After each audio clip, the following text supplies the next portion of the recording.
lumière du soleil vert, des dentelles et des théâtres, des photos de bord de mer, dans mon jardin d'hiver. Je voudrais de la lumière, comme en Nouvelle-Angleterre. Je veux changer d'atmosphère, dans mon jardin d'hiver. Ma fleur sous la pluie de novembre, tes mains qui courent, je n'en peux plus de t'attendre.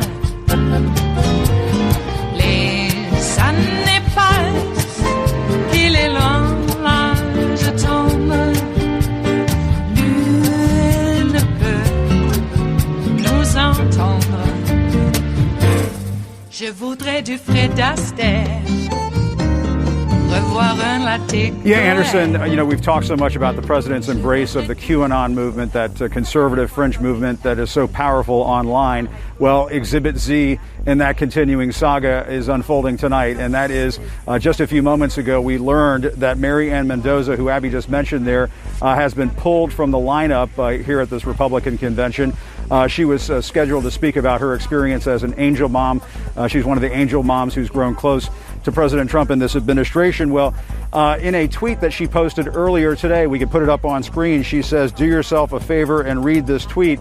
The tweet goes on to read this thread. She said it goes on to lay out views expressed by the QAnon movement, and also included some anti-Semitic views. At one point, the thread talks about a Jewish plot to enslave people in the United States, as well as other views expressed by the QAnon movement.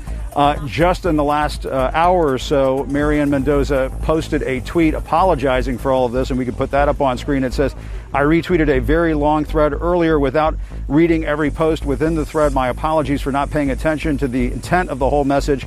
That does not reflect my feelings or personal thoughts whatsoever. That apology aside, she appears to have been booted from the lineup tonight, at least according to the latest lineup provided to the television pool covering tonight's GOP convention. Now, in the meantime, we should point out, speaking of QAnon, a GOP congressional candidate who has embraced the QAnon movement tweeted earlier today that she's been invited to attend the last night of this Republican convention to watch the president's speech here at the White House.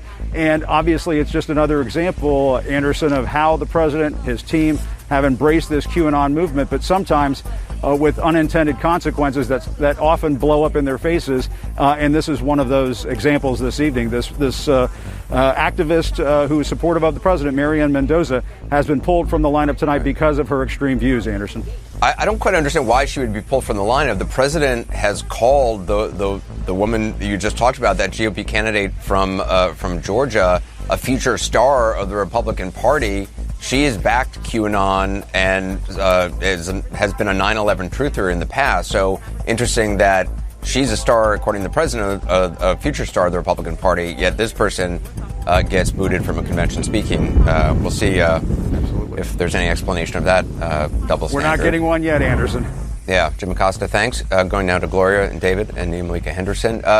Gloria, this whole QAnon thing is obviously, it's a anti-Semitic, anti-Catholic based conspiracy theory about deranged and just ludicrous on its face, about a cabal of Democratic leaders and Hollywood celebrities drinking the blood of children, worshiping Satan, and engaging in child sex trafficking from a pizza parlor.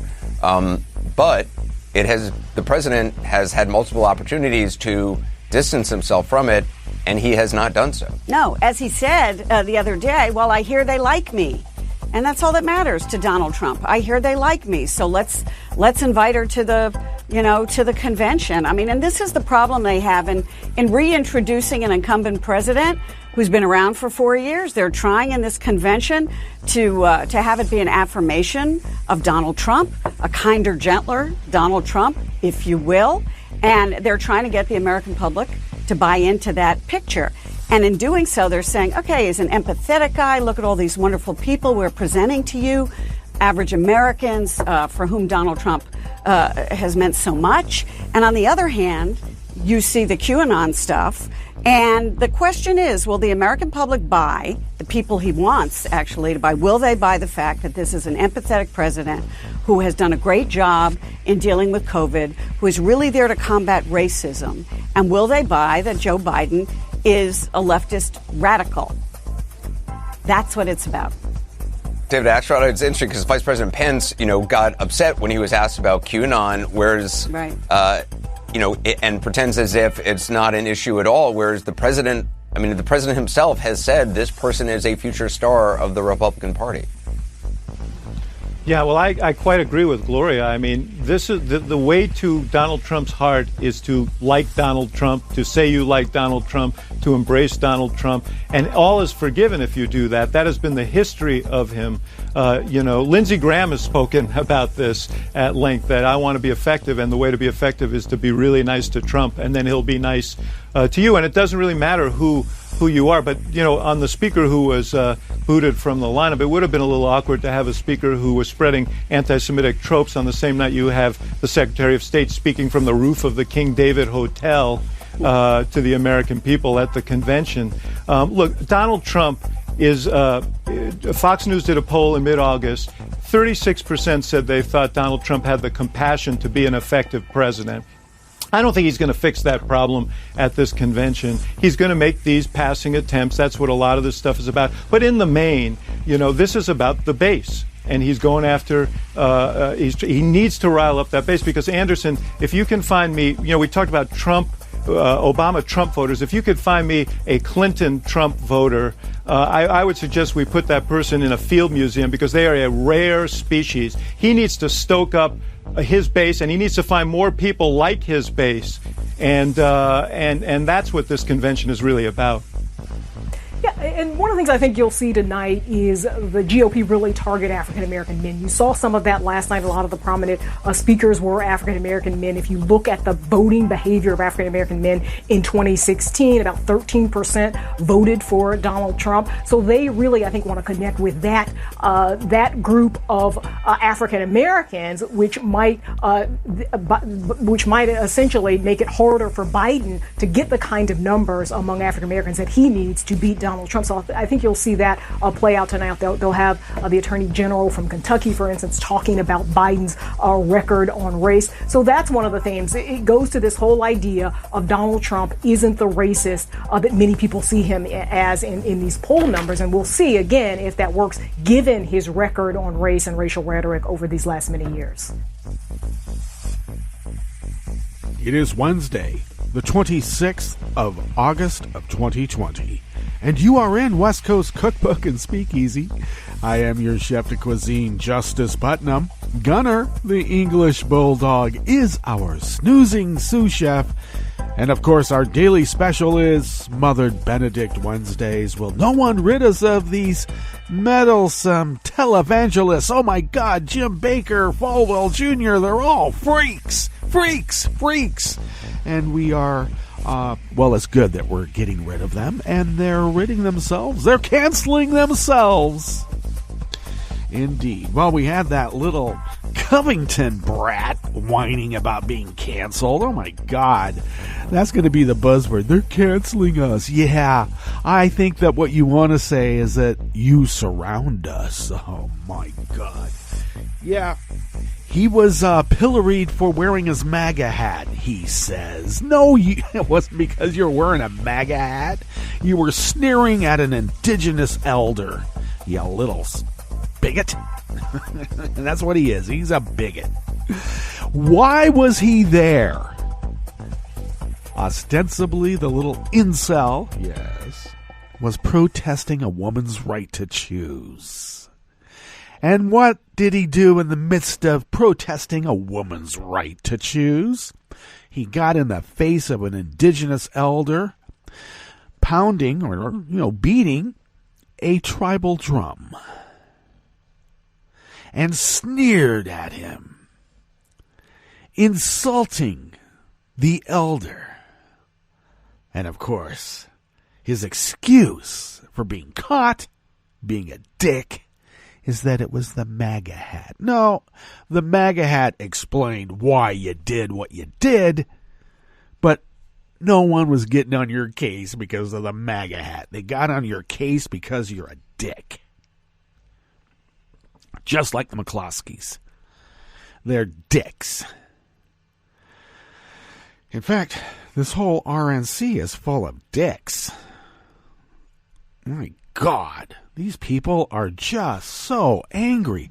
And they have the audacity to say that the DNC was just full of darkness. Yeah, we know what you mean. Color. It was full of color. Well, we got to see Melania give her presentation in the renovated Rose Garden. You know, she was asked why she did what she did, and she said it is the White House, not the Color House. You know, and I got to tell you, I had to turn the sound off for most of the RNC, but specifically for Melania's presentation. Because every nightmare I had after watching Red Dawn included the First Lady speaking in a thick Slovenian accent about how the rest of America should be American. My God.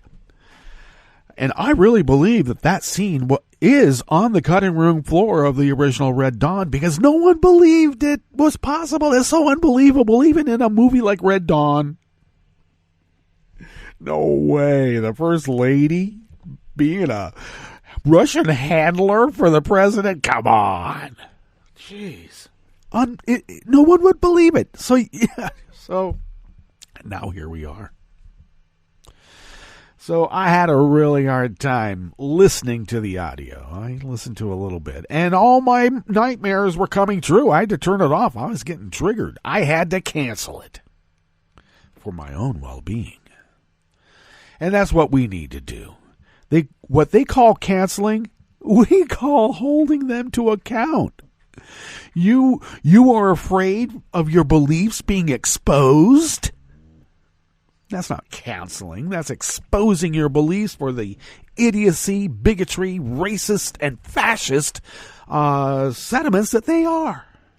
You don't want people to know that? Well, welcome to America, pal. Proud Boys, the 3%ers, and who else? Oh, Boogaloo. The Boogaloo Boys, too, are apparently in consort with more than just the Portland Police Department. Looks like they're in tight with the Kenosha, Wisconsin PD. They're looking for a guy with a long rifle who shot 3 people, killed 2. And of course, they know who he is. He's a 17-year-old kid, crossed state lines with a long rifle to shoot people, and he did. And he was, and even on camera, passing hand signals with the cops. They even gave him some water. Cops even said, "We're glad you guys are out here doing this. Thanks." Now, it's important to note that studies have shown, really forever, that political and social movements lose credibility when they devolve into violence. Why else would the cops, and not probably, but under the direction of, I don't know, our lizard overlords, our reptilian overlords, are encouraging the violence? Go out there and cause a bit of violence there, all right? And already Trump is using images from Wisconsin, Kenosha, Wisconsin. Scenes of violence perpetrated by right-wing agitators as proof that Joe Biden will just cause the most terrible carnage. And look what's happening right now. This is what I don't get. This carnage is happening under Trump's watch, and Joe Biden is getting blamed for it. Oh, it's going to get so much worse. Really. They are trying really hard to take a good man. Yeah, I know. 47 years. What has he done? I hate that. The gaslighting is illegal, if you ask me, especially when it's on the White House grounds during a campaign event. Jeez. Speaking of which, Pam Bondi and her conspiracy-addled presentation. I think that, did she take the place of the QAnon lady that was mentioned at the top, the Angel Mom, who was going to give her presentation, but apparently somebody said, well, there's some anti-Semitic things, and she just posted some today, meaning yesterday, before she was going to go on. And they abruptly pulled her. I think Pam Bondi was already part of the speaker list. But I think that she was also moved up and placed at that point to give the conspiracy juice for all the QAnon people out there that Trump needs. He needs everybody to vote for him that will vote for him, and there's not that many. He's trying really hard to keep the many who will not vote for him from voting, and the few that do vote for him are hopefully in his mind the only ones who get to vote, because those are the only ones that are allowed to pass judgment, are the ones that are absolutely loyal to Trump. They're the only ones who can pass judgment. It's the only ones that can be critical of Trump, because they will never be critical. Once you're critical, you're suddenly a coffee boy. Don't know the person. Coffee boy. His 83-year-old sister is a coffee boy now.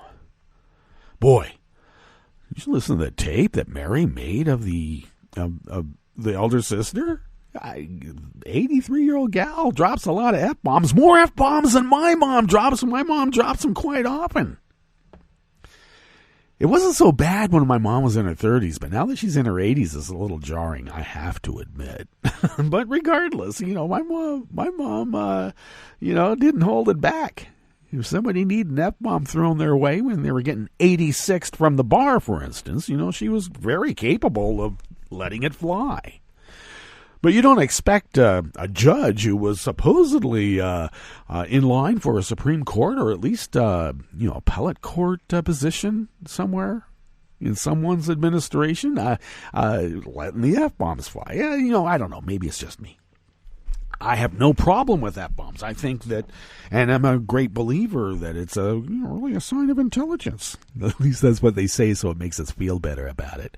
But I also believe that as part of our American vernacular, it's really what makes us Americans. It's part of us, and we should embrace it. Yeah, so I do. Anyway, I didn't like Melania's little stormtrooper outfit either. Fash lighting is what I heard it called. Fashion and fascism together. And it is. You look at the brown shirt Nazi uniforms, and it looks just like it. Oh my God, subtle. And everybody is praising Melania for going out there and giving this heartfelt speech. She's the only one in the whole Republican Party that said she cared about the 170-plus people who've died from COVID and their families. Yeah, that's great. She's still a racist birther biatch. All right? Please. Okay, and we know all the salacious stories about prenups and staying, by his side. And, I got to tell you, that speech did look like the one of the agreements made in the negotiations during the prenup. Go out there and praise that guy, and, you'll be set for life. Yeah, she'll be set for life. Anyway, lots of news going on. We, of course, have Kenosha blowing up, and is blowing up because of right-wing violence. Administered and encouraged by the cops, which is very discouraging. Yesterday, a second day of riots during the day when the Proud Boys, Boogaloo Boys, and 3%ers instigated violence, beat the crap out of people, pulled out guns, shot people with paintballs, ran roughshod, breaking windows. Oh, I'm sorry. The police didn't deem that a riot.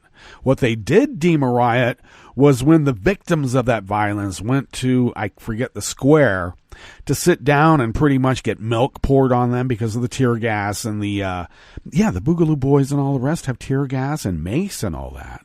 Interesting, eh? And I should mention, the cops stood by the whole time. During the daytime, the Boogaloo Boys, the right-wingers, the brown shirt stormtroopers, they get to have a crystal knocked in broad daylight. As soon as the sun starts to go down, sitting down in a public square is considered a riot. So I guess the Portland Police Department and a few other police departments need to not only be defunded, they need to be depopulated of the police, and we could populate them with better police who have been vetted, tested, trained. We could do that. When I say defund the police, I'm talking about defunding the tanks. Do police departments really need tanks? Yeah, only if they think that they've riled up the U.S. citizenry enough that they're going to want to redress their government. We'll need a tank for that. No. If you can allow a Boogaloo boy and a Proud Boy and a 3%er to shoot people and kill them, looking for a guy with a long rifle. Yeah, they already know the kid's name. Arrest his ass. Cross state lines, I don't really think Barr is going to step in anytime soon. They'll get the kid a Whopper at Burger King. With cheese, probably, They always do. Well, what's on the rest of the menu here in the Bistro Cafe of West Coast Cookbook and Speakeasy? Well, of course, at the top, that QAnon Angel Mom, who was abruptly pulled from speaking at the RNC for tweeting antisemitic conspiracies, but no one told Trump. That's one part of the reportage that they didn't mention. No one told Trump, because they got another QAnon person on the speaking list, too. They haven't pulled that person yet, but we'll see. On the rest of the menu, propaganda chop shop Project Veritas filed suit in federal court to overturn an Oregon law against secretly recording others without their knowledge and then cutting up the tape and making it look like they said something they didn't. Yeah, gotta overturn that law. Trump will nominate Homeland Security Chief Chad Wolf 9 months after his illegal appointment. Yes, illegal. And the fate of California condors is unknown, as their 80-acre sanctuary near Big Sur was destroyed by the Dolen Wildfire. After the break, we move to the chef's table, where an Afghanistan policewoman turned prominent filmmaker was wounded in a gun attack in Kabul, and a Swiss team performed the first free-fall parachute jump from a solar plane. All that and more on West Coast Cookbook and Speakeasy. Bon appetit.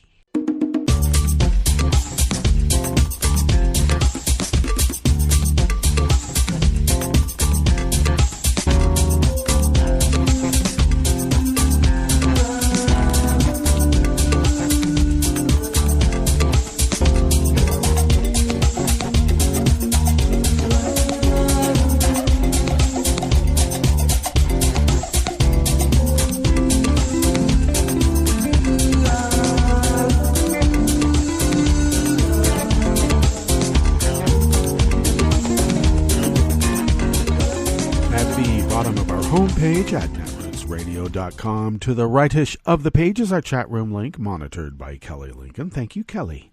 To the leftish of the chat room link at the bottom of our homepage at netrootsradio.com is our link to our Patreon page. I got to tell you, bills keep going up, and we pay our bills because it's not only our duty, but, it's a strategy, too. If you pay your bills, oftentimes you can fly under the radar and get away with all sorts of things. And we've been getting away with resistance radio for almost 10 years now, 24/7, 365. And if you're able to, in these perilous times, afford an espresso-type coffee drink, if you could send those funds our way once a month, we stretch those dollars beyond compare, even on the quantum level. And we pay our bills, we fly under the radar, and we resist as the founders originally intended so many, many, many, many, many, many years ago. If you would like to follow Netroots Radio on Twitter, it is so simple. You just go to @NetrootsRadio, and it's so simple because Tom made it simple, and Tom does so much more. In fact, we're updating our homepage, so look for some changes there. Look, perilous times demand a statement, and we're making it, all right? If you would like to follow me on Twitter, do so at Justice Putnam. I post the show notes and links diary about 10 minutes before showtime on Daily Codes. That's why it's a diary. I know. They're trying to change it to stories. It's a diary. It started off as a diary, and it's going to be a diary. Anyway, I post all of that info on Daily Codes, and get it. Link up to those show notes and links because that's where the real article is. Yes. Anyway, do that. You can also follow the show on Twitter at Cookbook West and pick up podcasts. Please do pick up podcasts by way of Spreaker, Stitcher, TuneIn, iHeart, YouTube, iTunes, etc., etc., etc. Okay, let's dive into this James O'Keefe story. God, I hate that guy. I always have. Little schmuck. Anyway, yeah, I saw him at a couple of Netroots Nations. You know, I was hoping that he would put a microphone in my face. I was just hoping, but they never did. Not because they knew what I was capable of. I just don't think they knew me. Hillary Burrud of the Oregonian brings us this first offering here in the Bistro Cafe of West Coast Cookbook and Speakeasy, a right-wing group known for producing sting videos on Democratic politicians, private liberal groups, and journalists around the country, is suing in federal court to overturn an Oregon law that prohibits people from secretly recording others without their knowledge. I would say, I went ahead and just clipped and pasted that little blurb right there in the show notes today. But if something is secret, then the people wouldn't know it by definition now, would they? Okay, well, we'll figure that one out anyway. If you're going to tape somebody in Oregon, you got to let them know. That's basically what it gets down to. Project Veritas and a sister organization argue in a complaint filed in U.S. District Court in Portland that they are eager to launch several investigations reporting projects in Oregon, but are, quote, restrained by an overbroad statute prohibiting most secret and open recording of oral communications. The lawsuit names Oregon Attorney General Ellen Rosenblum and Multnomah County District Attorney Mike Schmidt as respondents, but does not question any specific actions they have taken or link them to the recording law beyond their roles prosecuting violations of state laws, because if you're going to throw out a frivolous lawsuit, you just might as well, name people that might be able to gum up the system for you because they're named. Among the endeavors Project Veritas would pursue if it could secretly record in the state, investigating whether Governor Kate Brown improperly pressures the state public records advocate and Public Records Advisory Council, and recording statements by anti-police brutality protesters and Portland police. Project Veritas appears unfamiliar with Oregon's public records advocate, Becky Chow, whom the group incorrectly referred to as a man. Although Project Veritas's court filing argues journalists need the ability to secretly record, few professional journalists practice so-called undercover reporting, in which a reporter adopts an alias to infiltrate an organization. For example, journalists from the Oregonian typically identify themselves in public by wearing a press badge or simply saying who they are and never interview individuals without first disclosing their identities. A top concern is that a journalist who relies on false pretenses to gather information would be less trustworthy to the public, as Project Veritas and James O'Keefe have shown forever.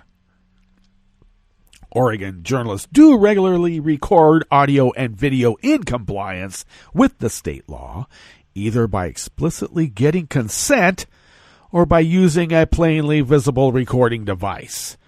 Project Veritas suggested that it is legally questionable because a provision in the statute requires every person who is recorded be specifically informed. For example, every person filmed at a protest in Portland. Dwayne A. Bosworth, a Portland attorney who often represents journalists and media companies, said he was not aware of any lawsuits against journalists who openly recorded people without getting each individual's affirmative consent. State law allows recording in cases when someone reasonably should have known that a recording was being made, he noted. There is an exception for private meetings or conferences where you can record if the person being recorded reasonably should know that you're recording. In other words, that there's a microphone recording evident. And a private meeting could be any situation with 2 or more people.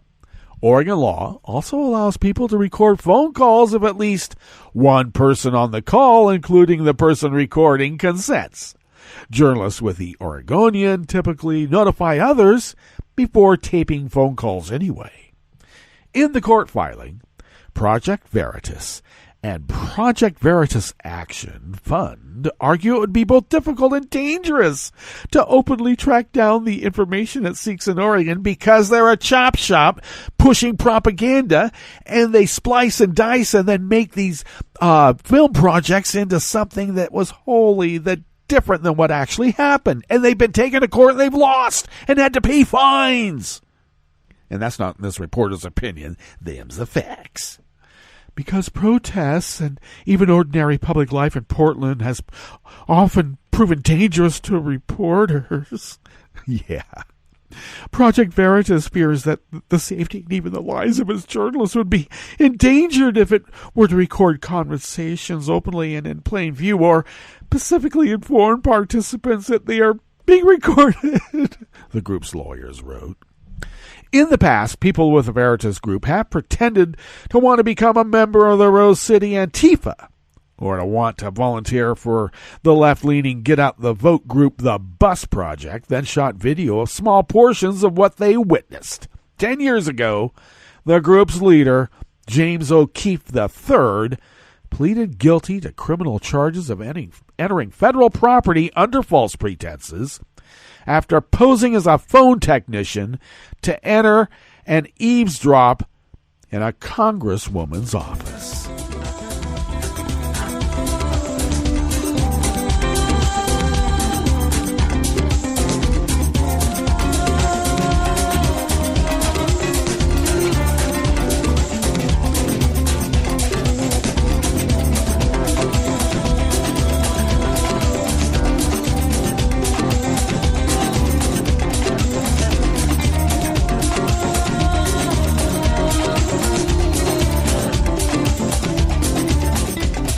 Singer of the American Independent brings us this next offering here. In the Bistro Cafe of West Coast Cookbook and Speakeasy, Smothered Benedict Wednesdays. Donald Trump said he would officially nominate Chad Wolf to be Secretary of Homeland Security. If Trump does so, he would be choosing a permanent head of the federal agency more than a year after the last Senate-approved leader stepped down. Senate approved. I am pleased to inform the American public that Acting Secretary Chad Wolf will be nominated to be the Secretary of Homeland Security. Trump tweeted Tuesday afternoon. How did I get that accent off a tweet? Well, you know. Chad has done an outstanding job, and we greatly appreciate his service. How did I get that weird breathing thing in a tweet, too? Well, you know how. You do know how. Earlier this month, the GAO said in a report that Wolf's appointment to serve as acting Homeland Security Chief in November of 2019 was illegal, and that he technically is not supposed to be serving in that role. Wolf replaced Kevin McCleenan, who Trump chose as acting DHS Secretary after Kirstjen Nielsen was ousted from the administration in April of 2019. The GAO said McCleenan was also illegally appointed to his role, meaning the DHS has been run by an illegitimate leader for nearly a year and a half. And think of all the damage that those illegalities have wrought in all this time.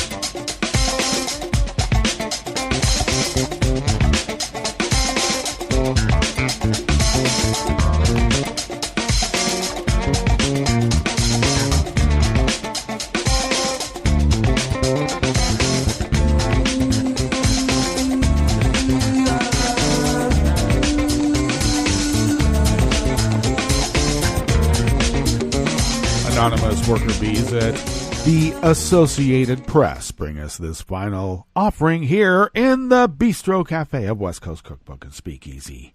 A California wildfire has destroyed a sanctuary for the endangered California condor, and the fates of several condors, including a chick, remain unknown.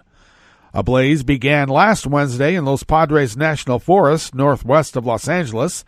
By Friday, it had destroyed the 80-acre sanctuary in Big Sur that since 1997 has been used to release captive bred condors into the wild. The sanctuary lost pens, a research building, and other facilities.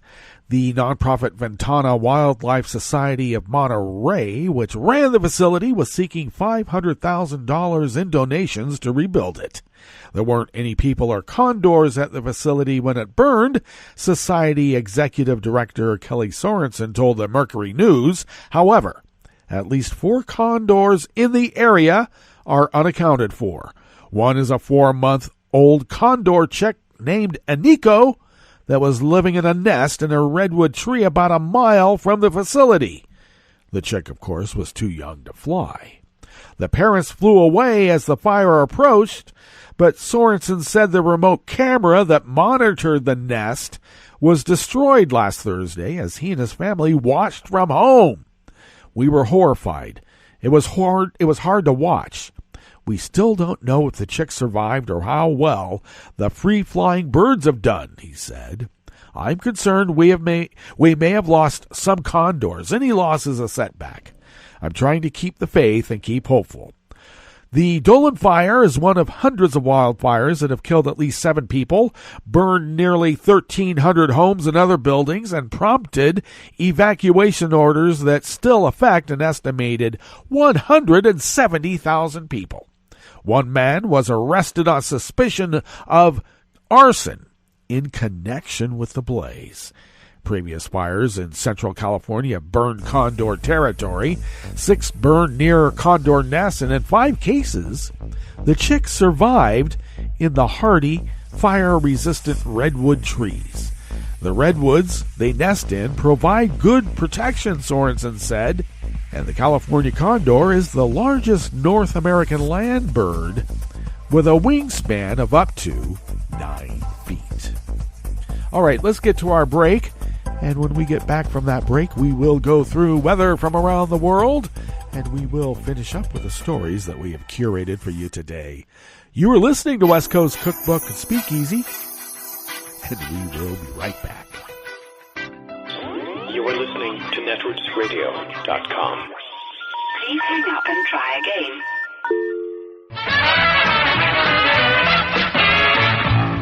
From a point at sea to the circles of your mind, a new force is at work for planetary transformation. New radio for a new Earth.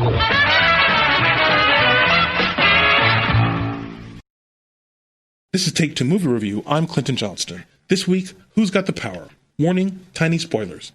Okay, really quickly. Project Power, sci-fi action film, not a superhero film. Project Power is a hip-hop urban dystopia set in a poor section of New Orleans where a new drug called power has hit the streets.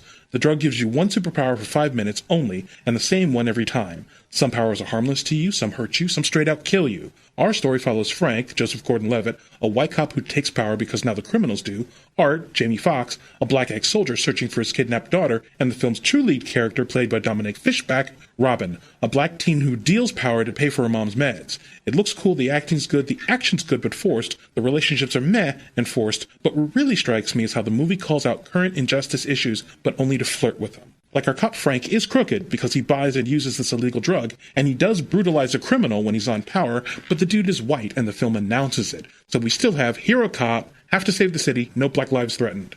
Speaking of black lives, with Art's daughter and with Robin, the movie is centered around saving 2 young black women, but it's only a nod to critiques of systemic disenfranchisement.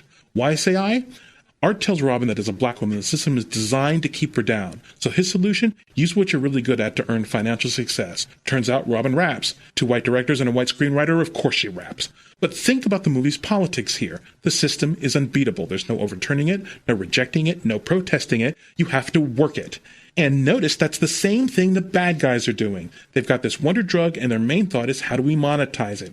For me, at one point, when Art trashes the bad guys, he ironically gives us Project Power's theme. Power goes to where it always goes, to the people that already have it. This has been Take Two Movie Review. I'm Clinton Johnston. Catch up with us at TakeTwoMovieReview.com and feed us back on our channel on YouTube.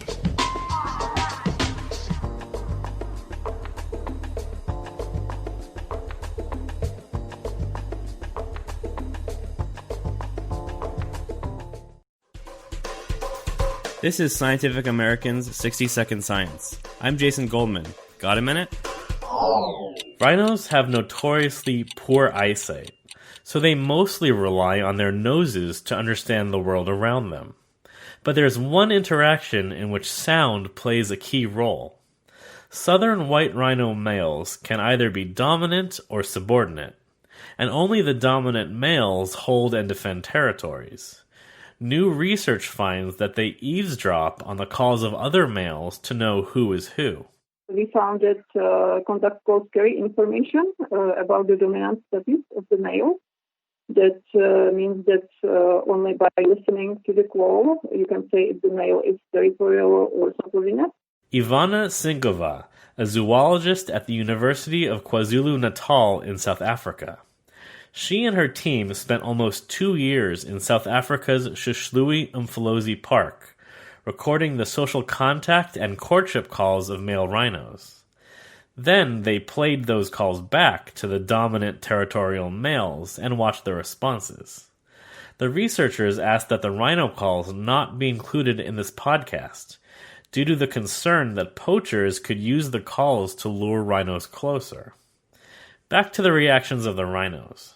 They started to search for the intruder the most quickly and spent the longest time searching around for the intruder after the playback of a subordinate call, which was quite surprising. Territorial male rhinos hold exclusive breeding opportunities with the female rhinos. Subordinate males could thus be interested in challenging the territorial male for dominance. But dominant males rarely lose their territories to subordinate males, at least while they're in prime condition. So responding to the challenge call quickly has little cost. But other dominant rhinos theoretically pose a larger risk. So when territorial rhinos heard other dominant males, they oriented towards the direction of the sound, but they took their time responding. The researchers think that the rhinos were being careful, waiting to acquire more information before reacting. And most of them did eventually investigate the source of the sound. Rhinos are always under a high risk of poaching, so parks and preserves usually keep tabs on every individual rhino they care for.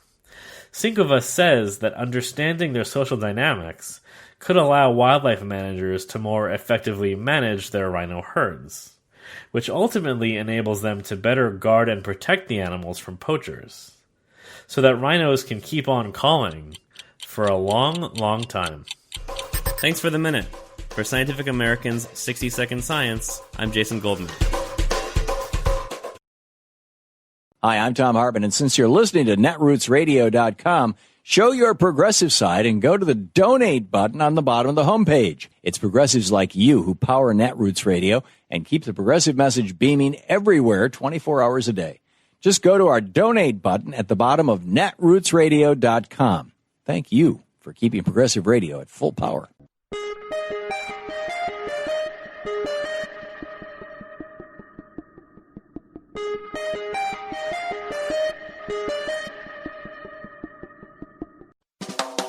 Welcome to 60 Second Civics, the daily podcast of the Center for Civic Education. I'm Mark Gage. Several of the nation's leading historians have reflected on the reasons that the founders were unable to eliminate slavery. Bernard Bailyn, winner of the Pulitzer and Bancroft Prizes, contends that the idea of abolitionism did not exist in the era of the American Revolution. Bailyn writes, slavery was brutal and degrading. But as far as the colonists knew, slavery in one form or another had always existed. And if it was brutal and degrading, so too was much else of ordinary life at the lower levels of society. Only gradually did people come to see that slavery was a peculiarly degrading and uniquely brutalizing institution.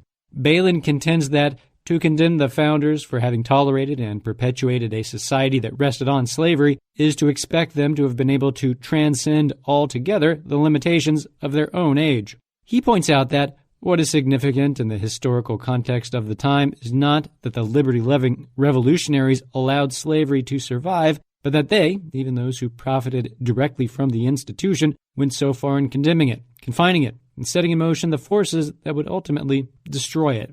That's all for today's podcast, 60 Second Civics, where civic education only takes a minute.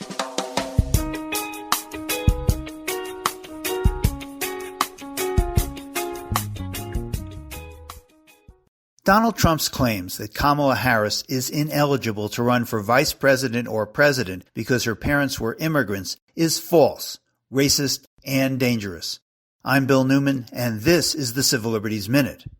False because the 14th Amendment to the United States Constitution, in relevant part, unambiguously provides that all persons born in the United States are citizens of the United States and the state wherein they reside.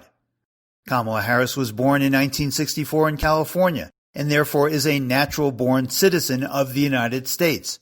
The daughter of Jamaican and Indian immigrants who had achieved their doctorates the previous year from the University of California, Berkeley, and were working as academics at the time of her birth. The immigration status of her parents, which conformed to all laws, by the way, doesn't matter a whit. Racist because this is the 2020 version of Donald Trump's repeated birthism claims that President Obama was not a United States citizen. And dangerous because Trump's debunked theory has spread like wildfire across social media, even though, as Harvard Law School constitutional law professor Lawrence Tribe puts it, the theory about Kamala Harris not being eligible to be vice president or president is idiotic and total BS. The Civil Liberties Minute is made possible by the ACLU because freedom can't protect itself. I'm Rick Smith, and this is Labor History in 2. On this day in labor history, the year was 1839. That was the day that the Amistad sailed into Long Island, New York. The Amistad served as a Spanish slave ship. 53 captives, led by an enslaved rice farmer by the name of Joseph Sink, had revolted against their captors and taken control of the ship. They came from what is now Sierra Leone, Africa. They had endured the brutal Middle Passage on a Portuguese slave ship, the Tacora. They had landed in Havana, Cuba, where they were transferred to the Amistad. From there, they were supposed to sail to a Cuban sugar plantation. The transaction was illegal. Most of the major slave destinations in North and South America had outlawed bringing in newly enslaved people. But since existing slave labor was still used in these areas, the illegal slave trade continued. On July 2nd, the African captives escaped their chains and set upon their captors before they could load their guns. They killed the ship's captain. The Africans demanded to be returned to Sierra Leone. The U.S. Navy intercepted the Amistad as it sailed up the U.S. coast. The Africans were thrown into prison and charged with murder. The case garnered national attention and made it all the way to the United States Supreme Court. Former President John Quincy Adams presented the defense for the accused. The court found in favor of the Africans. 35 were returned home. The others had died while incarcerated or at sea. The Amistad became the subject of a 1997 film by Steven Spielberg. And while the Amistad became famous, it was not the only one. Similar uprisings were attempted on hundreds of slave ships during this era. Labor History in 2 brought to you by the Illinois Labor History Society and The Rick Smith Show. For more information, go to laborhistoryin2.com, like us on Facebook, and follow us on the Twitters at Labor History in 2.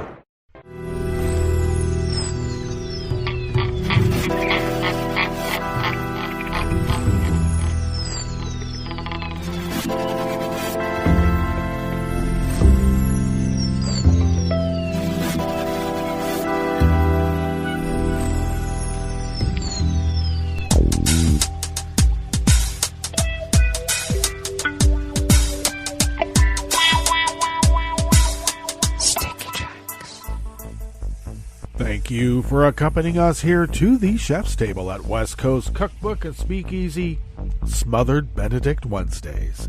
We always begin weather from around the world along the banks of the Rogue River, in the Rogue River Valley of Southern Oregon on the west coast of the continental United States of America, where it is currently 60 degrees Fahrenheit, expecting a high of only about 90. We're going to have a cooling trend. Overnight lows should be in the upper 50s to low 60s. Mostly sunny conditions throughout the day, winds out of the northwest at 5 to 10. Overnight lows will be in the upper 50s, low 60s. I might have just said that. Clear skies, northwest winds at 5 to 10 miles per hour. Mainly sunny tomorrow with a high about the same, 88 to 90, and the winds will shift slightly, this time out of the northwest at 5 to 10. Confirmed coronavirus cases in Jackson County here in southern Oregon now stand at 728. We keep increasing by multiples of 15 to 30 every day. The confirmed deceased numbers remain at 2, and I will repeat, it is a gross undercount. Grass pollen is rated low right outside the window here at the mothership. The air quality index right now is good at 34 parts per million, but we remain in an air advisory for the rest of the day. Winds could shift and smoke from the wildfires could inundate us and cause us to, well, we'll have to breathe filtered air, won't we?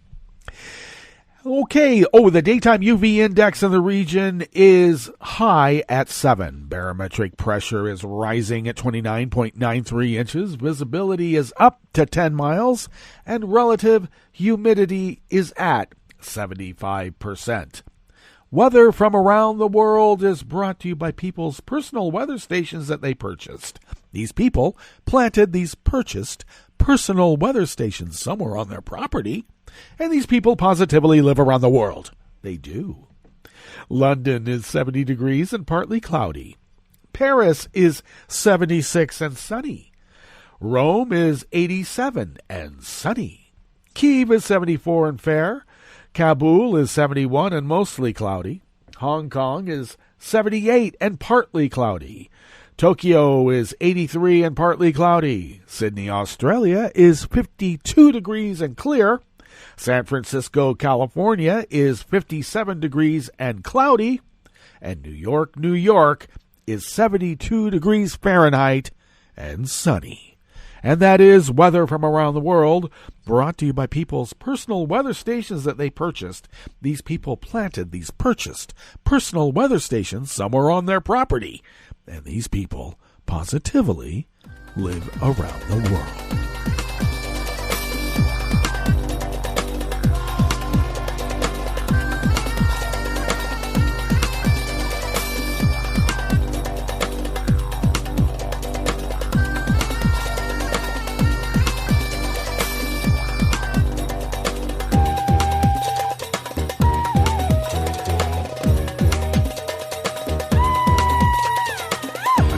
Worker bees, this time at Reuters, bring us this first amuse-bouche here at the Chef's Table at West Coast Cookbook and Speakeasy Smothered Benedict Wednesdays.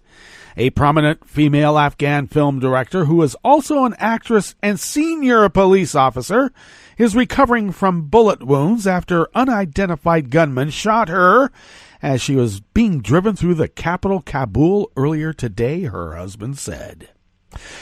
Saba Sahar, age 44, is one of Afghanistan's first female film directors who has used her training as a police officer to produce critically acclaimed documentaries and movies. She has also been a vocal critic of the Taliban and the dominant role conservative men have over social and political institutions. Wow, that seems like a virus has been going around. 3 gunmen opened fire at her in her vehicle yesterday, Tuesday. Okay, so the announcement was earlier today.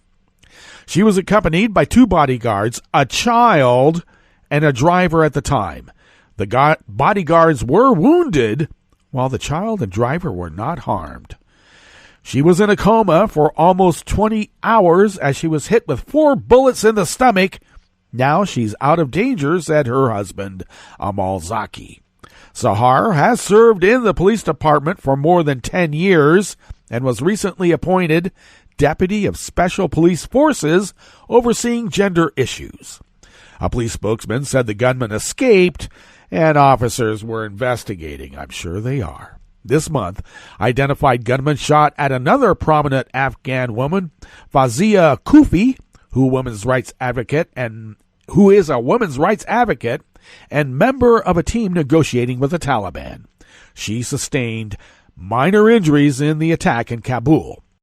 Rights group Amnesty International said there had been an extremely worrying rise in attacks on film actors, political activists, and human rights defenders in Afghanistan in recent months. Could be a harbinger for things to come.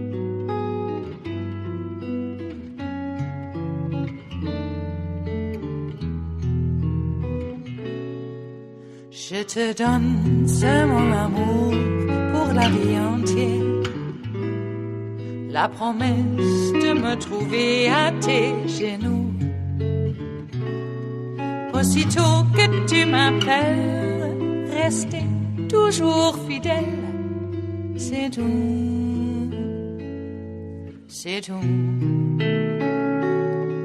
Je te donne tous mes printemps, mes étés de mer, mes automnes quand les feuilles tombent partout.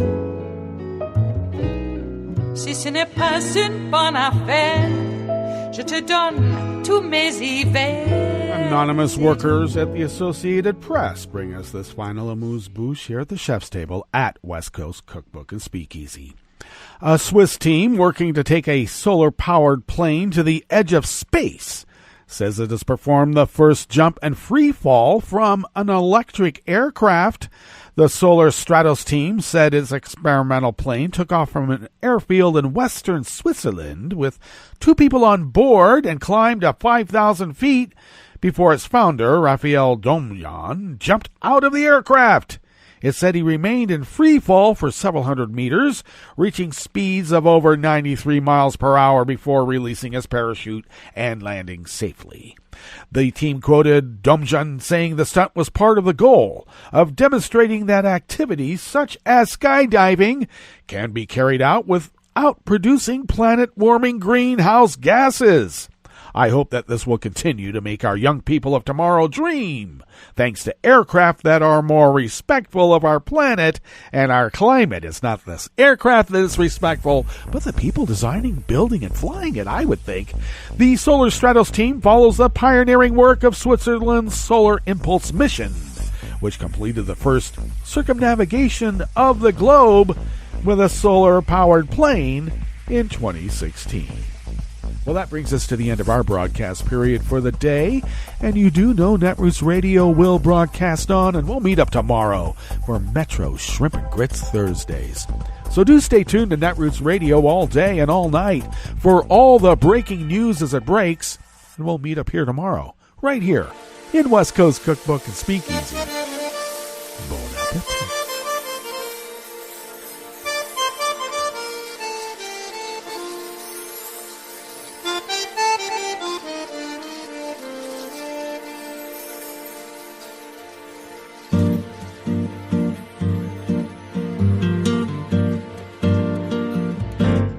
Je voudrais du soleil vert, des dentelles et des théâtres, des photos de bord de mer, dans mon jardin d'hiver. Je voudrais de la lumière, comme en Nouvelle-Angleterre. Je veux changer d'atmosphère, dans mon jardin d'hiver. Ma fleur sous la pluie de novembre, tes mains qui courent, je n'en peux plus de t'attendre. Les années passent, qu'il est loin, là je tombe. Nul ne peut nous entendre. Je voudrais du Fred Astaire, revoir un latte Goël.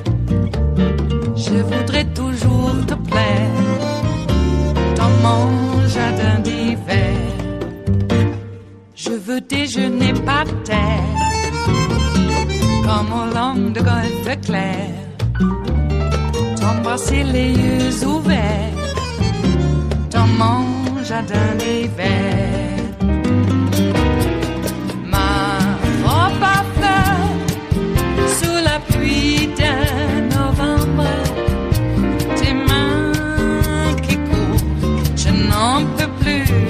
Attendre. Les années passent, il est loin, là je tombe. Nul ne peut nous entendre. Ba-da-da-dum-di-da-dum, ba-da-da-dum-di-da-dum, ba-da-da-dum-di-da-dum, dans mon jardin d'hiver.